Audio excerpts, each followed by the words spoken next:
ব্যবসা বাণিজ্যের বিশ্লেষণে ডিবিসি নিউজের নিয়মিত আয়োজন ইসলামী ব্যাংক টালিখাতায় স্বাগত জানাচ্ছি আমি হিমাদ্রি রাহা।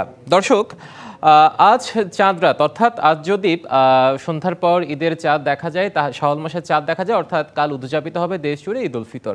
আর ঈদ উল ফিতর আসলেই এই ঈদ উৎসবকে কেন্দ্র করে যারা এই উৎসবকে কেন্দ্র করে সবাই নিজেদেরকে নতুন পোশাক একটু সাজাতে পছন্দ করেন। শুধু নতুন পোশাক নয়, নিজের ঘরটাকেও নতুন সামগ্রীতে ভরে তুলতে, সাজিয়ে তুলতে সবাই পছন্দ করেন। অর্থাৎ এই উৎসবের সাথে কেনাকাটার একটি যোগসূত্র আছে, যে যোগসূত্র আমাদের অর্থনীতিকে চাঙ্গা করে তোলে।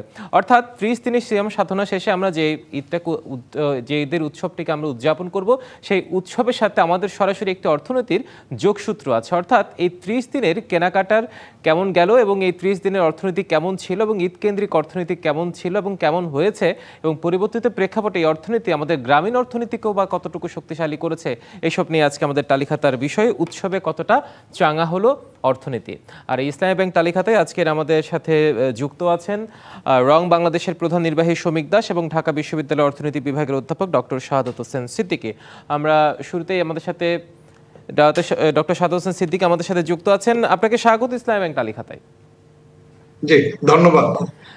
যে বিষয়টা আসলে আমরা বলছিলাম, আমাদের উৎসবকে কেন্দ্র করে আমাদের অর্থনীতির একটা যোগসূত্র আছে নিশ্চয়ই। আবহমান কাল থেকে আমাদের বাঙালি সবসময় উৎসব প্রিয় মানুষ এবং এই উৎসবে নিজেদেরকে নতুন পোশাকে সাজাতে পছন্দ করেন। শুধু সাজ পোশাক নয়, নিজের গৃহসজ্জা থেকে শুরু করে নতুন ঘরের সামগ্রীতেও নিজের ঘরটাকে সাজিয়ে তুলতে সবাই পছন্দ করে। অর্থাৎ এই ঈদ এলে কিন্তু কেনাকাটার একটা ধুম পড়ে যায় সব জায়গায়। সবকিছু মিলিয়ে এবারের অর্থনীতিটাকে কেমন মনে হচ্ছে উৎসব কেন্দ্রিক আপনার?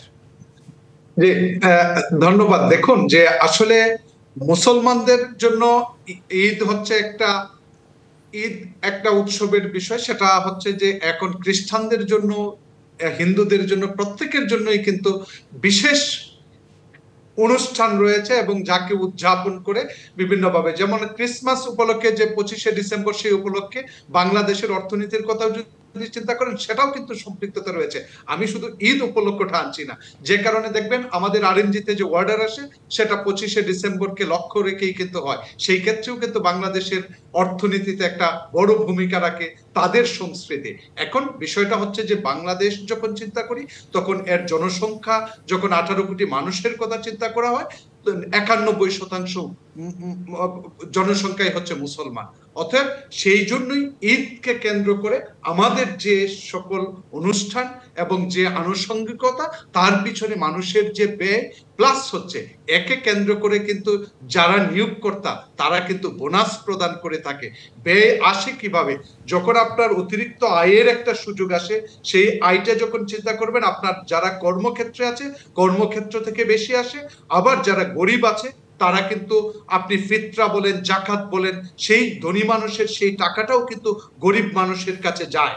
অতএব সার্বিকভাবে যদি চিন্তা করেন, প্রত্যেকটা মানুষের যে ব্যয়যোগ্য আয়, আমরা বলি যে আমরা অন্য কিছু ডিডাকশন, ট্যাক্স ডিডাক্ট করার পরে আপনি আপনার যে টাকাটা খরচ করতে পারেন, সেই টাকার পরিমাণটা সবারই বেড়ে যায়। আর সেই ভোগের সাথে আয়ের যেহেতু একটা পজিটিভ, ধনাত্মক সম্পর্ক রয়েছে, সেই কারণেই কিন্তু আমাদের যে ব্যয়ের মাত্রাটা বেড়ে যায়। এখন ব্যয়ের সাথে অর্থনীতির কিন্তু একটা বড় সম্পর্ক, যে আমরা যখন জিডিপি হিসাব করি, জিডিপির প্রথম যে বড় কম্পোনেন্টটা, সেটাই কিন্তু হচ্ছে সি, অর্থাৎ ভোগ যখন বাড়বে তখন উৎপাদকরাও বেশি পরিমাণ উৎপাদন করবে, যে উৎপাদনের কারণে আসলে প্রবৃদ্ধি অর্জিত হয়। এখন আমি যদি খুব প্রাসঙ্গিক ভাবে আসি, এই ঈদকে কেন্দ্র করে অনেকেই যারা বাহিরেও থাকেন, দেশের বাইরে, বাংলাদেশে প্রায় 1,62,00,000 মানুষ দেশের বাহিরে কাজ করেন। এখন সার্বিকভাবে হিস্টোরিক্যাল ডাটাও যদি আপনি লক্ষ্য করেন, তাহলে দেখতে পাবেন ঈদকে কেন্দ্র করে যে রেমিটেন্সের পরিমাণ, সেটা কিন্তু বেশি আসে। ইভেন এই বছর তো মার্চ মাস হচ্ছে একটা হিস্টোরিক রেকর্ড, যে আমাদের 54 বছরের ইতিহাসে প্রথম কোন একটা স্পেসিফিক মান্থে, যেটাকে আমরা $3 বিলিয়ন ছুঁতে পেরেছি, একটা মাইল ফলক, নতুন মাইল ফলক স্থাপন হয়েছে।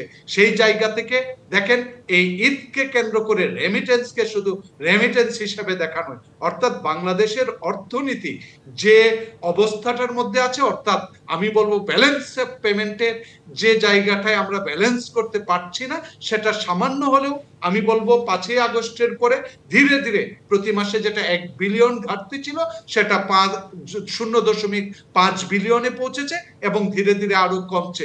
সেই ক্ষেত্রে আমাদের ফরেন কারেন্সি রিজার্ভের উপর যে প্রেশারটা, সেটাও কিন্তু অনেকটা লাঘব করবে। আর কিন্তু সেই উপলক্ষটা হচ্ছে কিন্তু ঈদ। অতএব ঈদের যে, আমি যদি অর্থনীতি বলি, এর ডাইভার্সিটি কিন্তু অনেক। সেটা আপনি যেরকম ভোগের ক্ষেত্রে চিন্তা করেছেন, তার সাথে সম্পর্কযুক্ত বিনিয়োগ, বিনিয়োগের সাথে সম্পর্কযুক্ত হচ্ছে আপনি যদি এমপ্লয়মেন্ট অপরচুনিটি ক্রিয়েট করেন, চিন্তা করেন সেটা, প্লাস হচ্ছে শুধুমাত্র ঈদকে কেন্দ্র করে বিভিন্ন ধরনের খুচরা বাজারেও কিন্তু এক ধরনের এমপ্লয়মেন্ট ক্রিয়েশন হয়ে থাকে। অতএব সার্বিকভাবে এই উপলক্ষটা, আমাদের যেহেতু চতুর্থ মুসলিম জনসংখ্যা অধ্যুষিত দেশ, অতএব সেই হিসাবে ঈদটা একটা বড় ধরনের ভূমিকা রাখে হচ্ছে সার্বিকভাবে আমাদের অর্থনীতিকে চাঙ্গা করে। নিশ্চয়, অত্যন্ত যথার্থভাবে, অত্যন্ত দক্ষতার সাথে আপনি আপনার বিশ্লেষণ করেছেন। বোনাসের কথা বলেছেন, সালামি ফিতরা, জাকাতের কথা বলেছেন, রেমিটেন্সের কথা বলেছেন, কর্মসংস্থান সুযোগের কথা বলেছেন, বেশ কিছু পয়েন্ট তুলে আসছেন। আমরা এইসব বিষয় আপনার সাথে আরো বিশদ আলোচনা করবো। ইতিমধ্যে আমাদের সাথে যুক্ত হয়েছেন রং বাংলাদেশের প্রধান নির্বাহী শৌমিক দাস। আপনাকে স্বাগত ইসলামী ব্যাংক তালিখাতায়। শৌমিক দাস, আপনার কাছে যে বিষয়টি জানতে চাই সেটা হচ্ছে, আমরা যে বিষয় নিয়ে আজকে অবতারণা করছি, উৎসবে কতটা চাঙ্গা হলো অর্থনীতি। আপনি রং বাংলাদেশের কর্ণধার এবং দীর্ঘদিন ধরে এই ফ্যাশন ইন্ডাস্ট্রির সাথে আপনি জড়িত আছেন। সবকিছু মিলিয়ে এবারের ঈদ কেন্দ্রিক পোশাক খাতের যে অর্থনীতি, পোশাক বেচা কেনার যে অর্থনীতি, সেটা কতটা চাঙ্গা মনে হয়েছে আপনার কাছে? ধন্যবাদ। আমাদের সবচেয়ে বড় উৎসব হচ্ছে এই রমজানের ঈদ। তো সেটা মানে সার্বজনীনভাবে সবার জন্যই আসলে, কারণ এটা যেহেতু দেশের সবচেয়ে বড় উৎসব, সবাই এই সময়টায় মানে উৎসবের একটা মেজাজে থাকে এবং কেনাকাটা করে। নতুন উৎসব হলেই নতুন পোশাক, সের জন্য একটা প্রস্তুতি থাকে। সুতরাং হচ্ছে কি, এই সময়টায় অর্থনীতির একটা বড় নড়াচড়া হয় এবং এ সময়ই আমাদের এই যে পোশাকের যে শিল্প, তারা আমরা সবাই আমাদের হিসাব নিকাশ থেকে শুরু করে সবকিছু, আমাদের যে পুরো বছর ধরে যারা আমাদের সাথে কাজ করে, তাদের সবার সাথে আমরা একটা মানে একটা ডিলিংসের শেষ পর্যায়ে চলে আসি। আবার এই রোজার ঈদের পরে আমার নতুন করে শুরু হয়। সুতরাং আমাদের প্রস্তুতিটা এই বাজার নিয়েই থাকে এবং এ সময়ে এটা অবশ্যই চাঙ্গা হয় এবং মানে এ সময়ে একটা বিরাট কেনাবেচা হয় এবং এটার এখন কম বেশিটা কি হয় এটা আলাদা ব্যাপার, কিন্তু মানে এ সময়টাই হচ্ছে আমাদের সবচেয়ে ব্যবসার গুরুত্বপূর্ণ সময়। নিশ্চয়ই। এবার গত অন্যান্য বছরের প্রেক্ষাপটের তুলনায় এবার কেমন দেখেছেন আপনি? এবার মানে বেচা বিক্রিটা কেমন ছিল? এবারেরটা আসলে সব মিলিয়ে আশাব্যঞ্জক বলা যাবে, কিন্তু আমি যেটা বলবো যে আমাদের গ্রোথ কিছুটা হতে পারে বা হয়তো সমান থাকবে, কিন্তু যেটা প্রস্তুতি নেওয়া হয়েছিল বা আমাদের যে টার্গেট ছিল, সেটা আসলে পুরোপুরি ফুলফিল হয়নি। সেটার জন্য অনেকগুলো কারণ হতে পারে। যেটা হচ্ছে যে একদম রোজার শুরুর দিকে খুব আস্তে আস্তে কেনা বেচাটা শুরু হয়েছে, তারপর মাঝামাঝি সময়টা খুব ভালো চলছিল, কিন্তু এবার একটা বিরাট ছুটি, যে এটারও একটা প্রভাব পড়েছে। হঠাৎ করে ধূপ করে গত 7-8 দিন 10 দিন সেল কিন্তু অনেক পড়ে গেছে। তো সব মিলিয়ে আমরা একটু আনপ্রেডিক্টেবল সবসময় ছিলাম, কারণ এই জুলাই গণঅভ্যুত্থানের পরে মানে সিচুয়েশনটা কি হবে না হবে, সেদিক দিয়ে আমি বলতে গেলে বলবো যে এই সময় এবার আসলে সব ক্রেতারা কিনেছে এবং কিন্তু হয়তো অর্থনৈতিকভাবে পকেটের অবস্থা বা বাজেটের অবস্থাটা পুরোপুরি ছিল না ভালো। এবং আমরা যেটা বুঝতে পারি যে আমাদের বাস্কেটগুলো ছোট হয়েছে, মানে খুব বড় বড় বাস্কেটে যে বিল বা কিছু হবে সেটা হয়নি। সবাই খুব হিসাব নিকেশ করে কিনেছে বলে আমাদের মনে হয়েছে।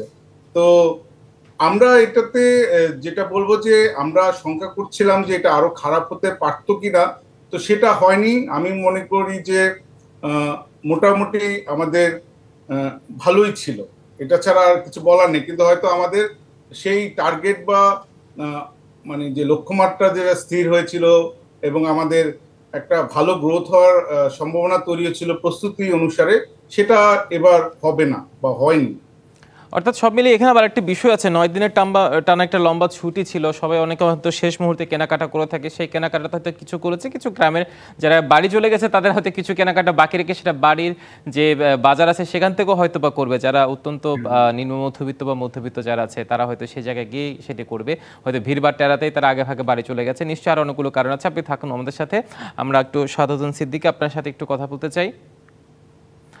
আমরা আপনাদের সাথে আলোচনায় ফিরবো, কিন্তু তার আগে আমরা একটা বিরতিতে যেতে চাই। দর্শক, আমরা বিরতি নিচ্ছি ইসলামী ব্যাংক টালি খাতায়, সঙ্গে থাকুন, ফিরছি একটু পরে।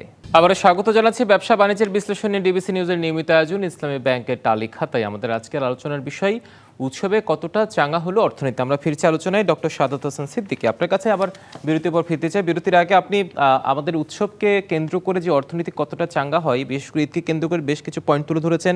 বোনাসের কথা বলেছেন, সালামি, ফিতরা, জাকাতের কথা বলেছেন, রেমিটেন্সের কথা বলেছেন, কর্মসংস্থান সূচকের কথা বলেছেন। এর বাইরে গিয়েও আমাদের গ্রামীণ অর্থনীতিও কিন্তু ঈদ কেন্দ্রিক চাঙ্গা হওয়ার সুযোগ আছে, সেটি কতটা? জি, দেখুন, সার্বিকভাবে যখন অর্থনীতি বলা হয় তখন আমরা আসলে বিভাজন করি যে গ্রাম অর্থনীতি এবং শহরে অর্থনীতি। বিষয়টা হচ্ছে যেটা যেটা আমি সুমিক ভাইয়ের সাথে একমত, যে এবার যে এক্সপেকটেশনটা ছিল বলেছেন ওনারা, সেই এক্সপেকটেশনটা পুরোপুরি না হলেও আশাহত হন নাই। বিষয়টা হচ্ছে যে এই আশাহত না হওয়ার পিছনে দীর্ঘদিন যখন একটা ছুটি ঘোষণা করা হয় তখন বিষয়টা হচ্ছে মানুষের মধ্যেই চিন্তা হয় যে আমি যে বেশি সময়টা গ্রামে কাটাবো, গ্রামে কাটানোর জন্য কিন্তু তার বাজেটের একটা পোর্শন গ্রামের জন্য রেখে দেয়। এটা অতি স্বাভাবিক, মানুষের ভিতর থেকে এটা তখন ডিস্ট্রিবিউশনটা চলে আসে। বিষয়টা হচ্ছে আমার ছুটির দিনটা আমি কোথায় কাটাবো। যেমন আমি যদি বলি এই ছুটির সাথে ভ্রমণের একটা সম্পর্ক আছে, ট্যুরিজম সেক্টরের একটা সম্পর্ক রয়েছে। অর্থাৎ যারা এই ছুটিটা বিভিন্ন জায়গায় কাটাবে, গ্রামে যাবে না, কিন্তু তারা হয়তো কক্সবাজার যাবে, বান্দরবন যাবে, অথবা বাইরে যাবে, অনেকেই যে যেভাবে প্ল্যান করে সেই অনুযায়ী। এখন বাংলাদেশের বেশিরভাগ হচ্ছে, আমরা যেহেতু ট্রাভেলের কথাও বলি অথবা গ্রামের সাথে শহরের মানুষের যে সম্পৃক্ততার কথাও বলি, সেই জায়গাটা কিন্তু অতি নিবিষ্ট এবং ঘনিষ্ঠভাবে সম্পৃক্ত। সেই জায়গা থেকে আমরা কিন্তু এই বাজেটটা আসলে এবার বিভাজন হয়ে গেছে, আমি বলবো শহর এবং গ্রামের মধ্যে। অতএব গ্রামে যে পরিমাণ সেলস হওয়ার কথা ছিল হয়তো তার থেকে বেশি হবে, এবং সেই জায়গাটায় গ্রামীণ অর্থনীতি কিছুটা হলেও আগের চেয়ে এই ছুটির কারণে, আমি বলবো এটা একটা additive advantage for the rural economy, যে এটা অতিরিক্ত ছুটিটা একটা বাড়তি সুযোগ তৈরি করেছে গ্রামীণ অর্থনীতির জন্য। নিশ্চয়ই। শৌমিক দাস, চাঁদ রাতের কেনাকাটার একটা বিশেষ সবার একটা আবেগ থাকে, চাঁদ রাতে কেনাকাটা করবে। বাকি 29 দিনের হিসাব এক, চাঁদ রাতের হিসাব আরেক। আজ যদি চাঁদ দেখা যায়, আজকে হয়তো বা চাঁদ রাত হিসেবে সেটাকে আমরা বলতে পারি। সেটাকে কেন্দ্র করে আসলে আপনাদের প্রস্তুতি কেমন আছে এবং কেমন হতে পারে আজকে চাঁদ রাতের কেনাকাটা, এবং অতীতে কেমন ছিল তার প্রেক্ষাপট বিবেচনায় আজকেরটা কেমন হতে পারে বলে মনে করছেন? এটা আসলে আমাদের ধরেন আমি এই পথে আছি প্রায় 30 বছর। তো এই প্রথম দিকে আমরা যখন এই বিষয়টা, চাঁদ রাতটা একটা স্পেশাল ছিল, তখন আমরা সারা রাত একটা উৎসবের মতো করে ভোরবেলা অনেক সময় দোকানপাট বন্ধ করে যেতাম। তো এই বিষয়টা আসলে গত 5-10 বছরে এটা আস্তে আস্তে কমে এসেছে। এখন মানুষজন অনেক আগে থেকে কেনাকাটা করে, যে শবে বরাতের পরে থেকেই সবাই কেনাকাটা শুরু করে। তো শুরু করে যে এটার কারণ হচ্ছে এই জীবন এখন তো অনেক ব্যস্ত, অনেক কর্মব্যস্ত, সময়ের মাঝখানে বের করে তারপরে মানুষজন কেনাকাটা করে, সেজন্য আগে থেকেই করে, এবং পরবর্তীতে যানজট টানজট এইসব সবকিছু ভেবেই সম্ভবত এখন অনেক আগে থেকে কেনাকাটা করে, এটা আমরা দেখছি, এবং দিন দিন এটা বাড়ছে আসলে। সেজন্য এখন কি চাঁদ রাতের বিষয়টা একটা মনে হয় যে বেচা কেনার একটা শেষ বা উৎসবের পরিসমাপ্তি, এই ধরনের একটা বিষয়ের মতো হয়ে গেছে এখন। ওদিনেরটা সেই চাপটা এখন কিন্তু আসলে বিক্রিতে সেভাবে থাকে না। ওদিনে চাপটা থাকে হয়তো জুতো কেনার জন্য বা অন্যান্য আনুষঙ্গিক সাজসজ্জার বিষয় বা ওটাতে, কিন্তু পোশাকের বিষয়ে এটা এখন আর সেই চাপটা নেই। তো এই জন্য মানে আমরা আমরা মানে বিষয়টা হচ্ছে আমরা এখন আসলে শেষ পর্যায়ে আছি বলতে গেলে, এবং এবারে ছুটিটা বড় হওয়ায় এটা কয়েকদিন ধরে আস্তে আস্তে ডিক্রিজ করছিল, এবং এটা এই পর্যন্ত, এখন আমি জানি না আজকে শেষ পর্যন্ত কি হবে। তবে আহ, মানে আমি বলছি যে আমরা তো ওভারঅল টোটালটা দেখেই বুঝলাম এটা এরকম যে ঢাকা শহর অনেকটা খালি হয়ে গেছে এবং অন্যান্য বড় মেট্রোপলিটন শহরগুলো অনেক ফাঁকা ফাঁকা হয়ে গেছে, সুতরাং মার্কেটেও সেজন্য সেই বিষয়ে এখন খুব বেশি কিন্তু চাপ নেই। অর্থাৎ তবে চাঁদরাতে যে স্থানীয় যারা আছে বা লোকাল যারা থাকে তাদের একটা কেনাকাটার একটা মানে হয়তো ঢাকা শহরে যারা রাজধানী কেন্দ্রিক আছে, রাজধানীর বাইরে যারা চলে যায়, রাজধানীতে যারা অবস্থান করে স্থানীয় তারাই হয়তো বা সেই জায়গায় কেনাকাটার জন্য একটা ধুম পড়ে থাকে, মানে অপেক্ষা করে থাকে অনেকে চাঁদরাতে কেনাকাটা করবেন বলে, এটাও তাদের একটা আকর্ষণের জায়গা থাকে। শেষ হয়ে গেছে আসলে, তো এখন হচ্ছে আনুষঙ্গিক নানা রকম ছোটখাটো গিফট দিতে হবে, এটা হয়নি সেটা বাকি আছে, এই বিষয়গুলো নিয়েই আসলে মূলত এখন কেনাকাটাটা। নিশ্চয়ই সবকিছু মিলিয়ে বলা যায় এবার উৎসবের অর্থনীতি যত টাকা চাঙ্গা হওয়ার কথা ছিল মোটামুটি পরিবর্তিত প্রেক্ষাপটে যা হয়েছে হয়েছে, আমরা সন্তুষ্ট থাকি নিশ্চয়ই। সাদত হোসেন সিদ্দিকী এবং শৌমিক দাস, আপনার দুজনকে অসংখ্য ধন্যবাদ আজকে আমাদের টালিখাতে এসে এই উৎসব কেন্দ্রিক অর্থনীতি কতটা চাঙ্গা হলে সেই বিষয়ে আপনাদের মতামত তুলে ধরার জন্য। অনেক ধন্যবাদ দর্শক, ব্যবসা বাণিজ্যের বিশ্লেষণে ডিবিসি নিউজের নিয়মিত আয়োজন ইসলামী ব্যাংক টালিখাতা আছে, এ পর্যন্তই, সঙ্গে থাকুন।